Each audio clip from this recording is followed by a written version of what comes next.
अस्सलाम वालेकुम नाज़रीन, आज की हमारी वीडियो एक स्विच के बारे में है जिसको हम रोटरी स्विच कहते हैं, जिसको आप अपनी मर्ज़ी से ऑन और ऑफ़ कर सकते हैं। तो इस पे मैं आपको कनेक्शन बता देता हूँ, जिसके पॉइंट 1, 2 नॉर्मली ओपन हैं, 3 एंड 4 नॉर्मली क्लोज़ हैं। तो ये इसकी बैक साइड देख सकते हैं। अच्छा, रोटेट करने से इसके जो नॉर्मल ओपन वाले कनेक्ट हैं वो क्लोज़ हो जाएंगे और जो क्लोज़ वाले कनेक्ट हैं वो ओपन हो जाएंगे। ये इस पर आपको 4 पॉइंट नज़र आ रहे हैं।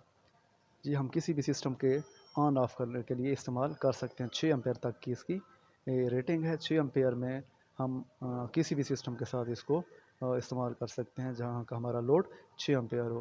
तो इसका पूरा नाम वैसे रोटरी स्विच है। इसको मैं आपको डायग्राम की मदद से आपको एक्सप्लेन कर देता हूँ। जी जनाब, ये हमारा रोटरी स्विच है।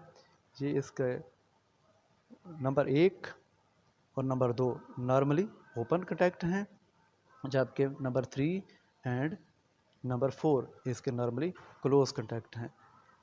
तो ये तो हमारे रोटरी स्विच के नॉर्मल कनेक्शन है। और ये 6 एम्पेयर तक 250 वोल्ट पे हम इसको इस्तेमाल कर सकते हैं, और इसमें 600 मैक्सिमम वोल्ट तक के सिस्टम पे हम इसको इस्तेमाल कर सकते हैं। ये रोटरी स्विच, इसको रोटेट करने से मैं आपको बताता चलूँ कि जो नॉर्मली ओपन वाले कनेक्ट हैं वो क्लोज हो जाएंगे और क्लोज वाले कनेक्ट जो हैं ओपन होंगे। ये इसका नॉर्मली ओपन के कनेक्ट हैं, जो कि डायग्राम में 1 और 2 नंबर से शो किए गए हैं। वो उसकी ब्लॉक डायग्राम थी, तो इसकी ये सिस्टमेटिक डायग्राम है 1 एंड 2। ये नॉर्मली ओपन कंडक्ट है, ठीक है। और सेम 3 एंड 4 ये देख सकते हैं, ये नॉर्मली क्लोज कंडक्ट है। 3 एंड 4 ये हमारे क्लोज कंडक्ट हैं। तो हम इसकी पोजीशन चेंज करने से नॉर्मली ओपन वाले को क्लोज और क्लोज वाले को ओपन कर सकते हैं। तो हम किसी भी सिस्टम पे इस रोटरी स्विच को इस्तेमाल कर सकते हैं जिसके एम्पेयर रेटिंग 6 एम्पेयर तक हो। ये देख सकते हैं, ये इसके कॉन्टैक्ट दिए गए हैं जहाँ से हमने कनेक्शन करने हैं। तो ये थी हमारी आज की वीडियो। अल्लाह हाफिज़।